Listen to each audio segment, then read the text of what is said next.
In today's video, I'm going to demonstrate how to set up Unity Access Control and Video Unification. Before we get into the configuration, I want to point your attention to the Unification guide that can be downloaded at this address. I highly recommend that you review this guide before setting up Unification and pay especially close attention to the system requirements and sizing recommendations. Part of the unification process is to set the external directory in Unity Video to Unity Access Control. Once this is done, Unity Access will become the central user repository for both Unity Access and Video. This means you'll use the same username and password to log into Unity Access as well as Unity Video. Also, user accounts and permissions will be set up in Unity Access for both systems, using Unity Access identities and roles. Unity Video user groups will continue to be used to assign video privileges, and then the Unity Video user groups will be linked to Unity Access roles. Please note that Unity Access identities will only be imported into Unity Video if the following are true.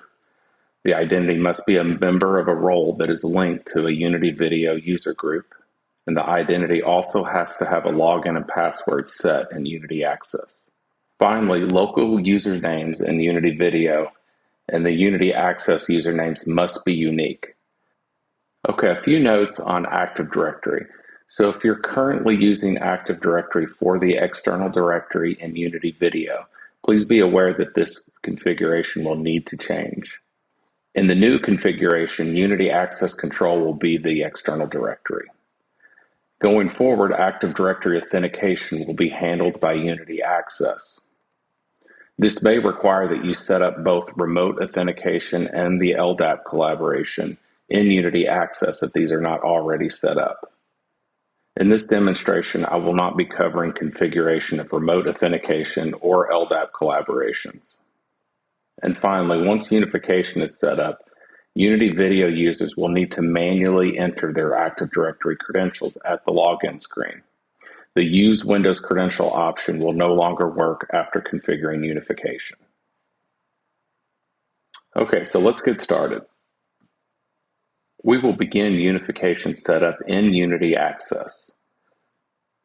So the first thing we need to do when setting up unification is to create a service account in Unity Access that will be used by Unity Video. So what this means is that we want to create an identity in Unity Access that only has the rights and permissions that it needs for the unification to work. So the first step in this process is to create a delegation list.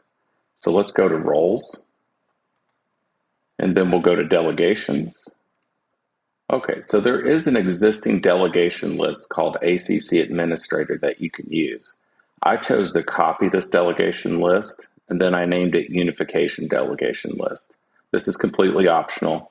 If you are going to use the existing ACC Administrator delegation list, please verify that all the individual delegations are present that are shown in the Unification Guide.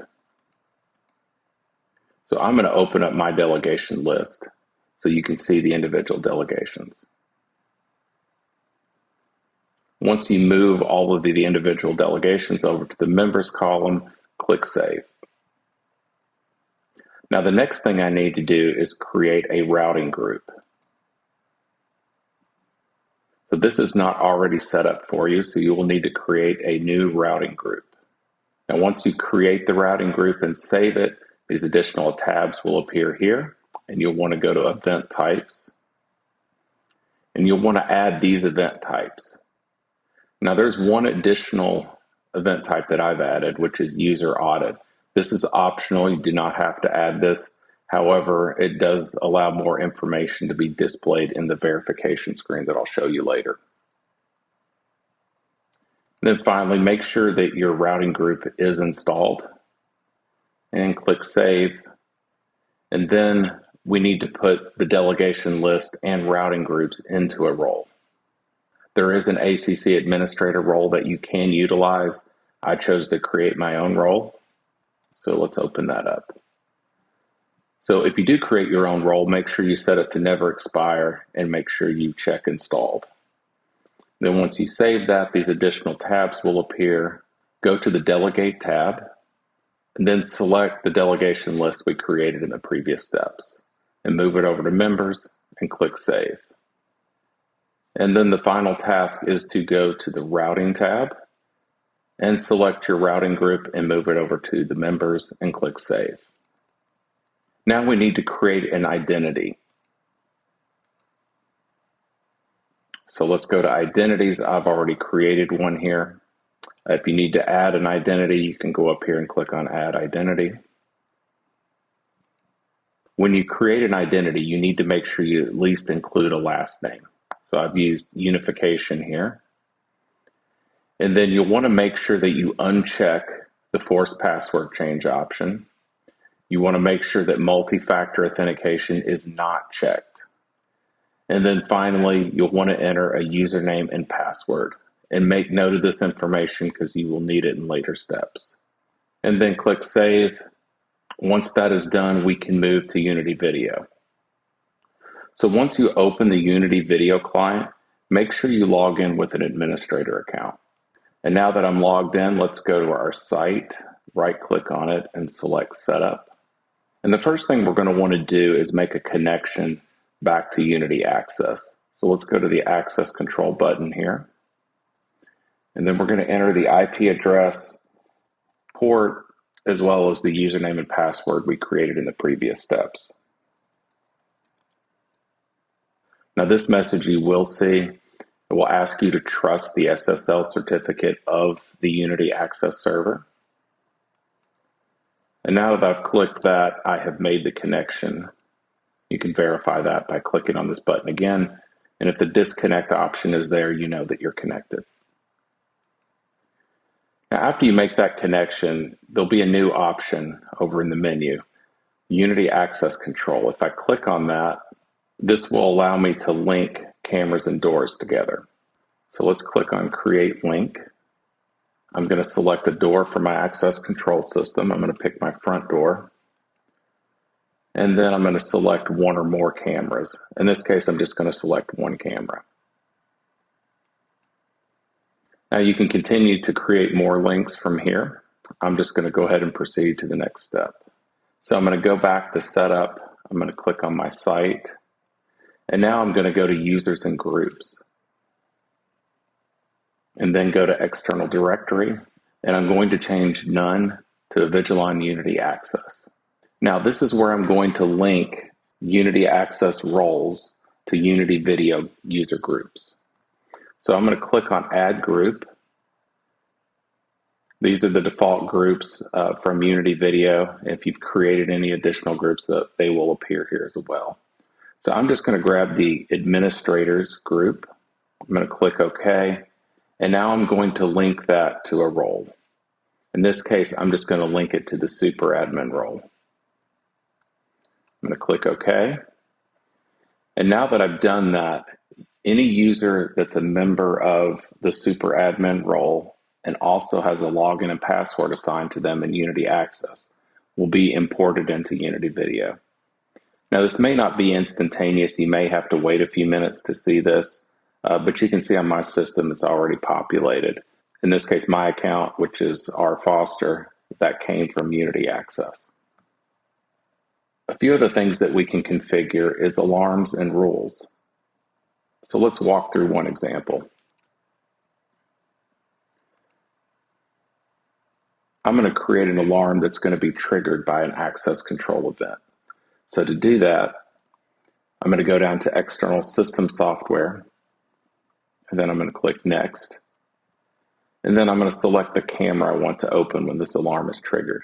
In this case, I want the front door camera to open. And then make sure you click this option as well.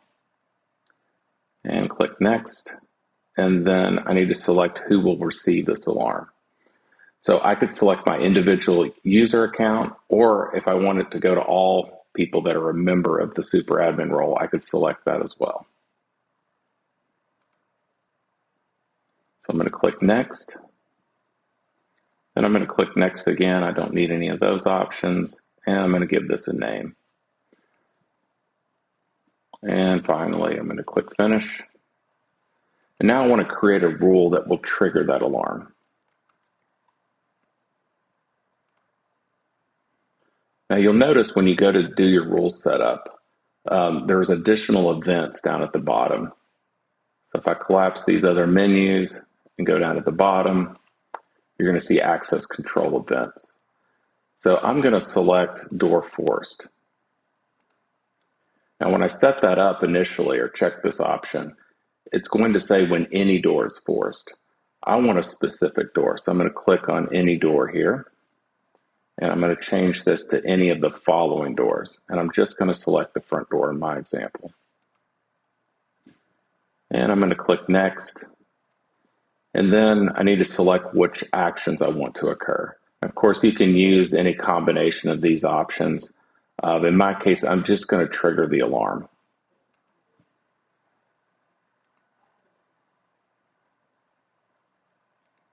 And now I'm going to select the specific alarm we created. And I'm going to click next. And I'm not going to use any of those options. I'm going to click next and give this a name. Okay, and I'm going to click finish. So now let's take a look at some of the new features that are available to you now that you've configured Unification. Okay, so the first thing we need to do is go back to our login page. And we need to log out. So remember, we logged in with a Unity Video Administrator account. So now we want to log in with a Unity Access username and password. Specifically, we're going to use my username and password because I'm a member of the super admin role, which is linked to the administrators group in Unity Video. Now that I'm logged in, I'm going to select the camera. So let's select our front door camera. And you'll notice there are two additional icons present. If you don't see these, it's because you're still logged in with your local administrator account. So make sure you log out and then log back in with your Unity Access credentials. So this icon on the right, this will allow me to open up a verification window.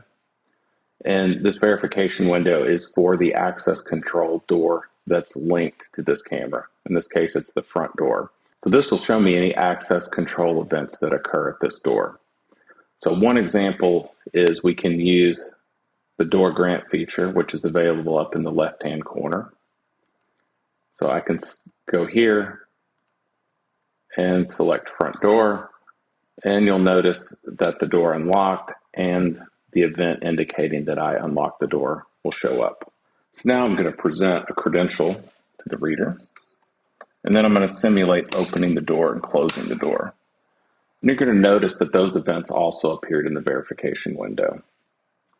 If I present an invalid credential, that will also appear. And then, of course, if I force the door open. Now, you'll see that event appear in the verification window, and you also see an alarm appear as well. And so now you see the event occurred up here in the verification window, and our alarm opened up with the linked video. So one last feature that I want to show you is identity search. So to utilize identity search, let's first go to recorded video, and then we'll go to our search option, and then I'm going to select identity. Now I'm going to search for my record. So there I am. I'm going to select that. And then I'm going to indicate the date and time that I want to search. So this time frame looks adequate. And then I can select which doors. Now I only have one door linked, so I'm just going to select that one door. And now I'm going to click search. You'll get a list of results over here. So if this was a real environment, you'd probably see somebody walking up and presenting their badge. So if you're doing an investigation, you can quickly locate the video associated with someone's transactions. The thumbnails make it easy to review. You might be able to see exactly what you need just by looking at the thumbnails. But if you can't, you can also click on one of these thumbnails and play that video clip.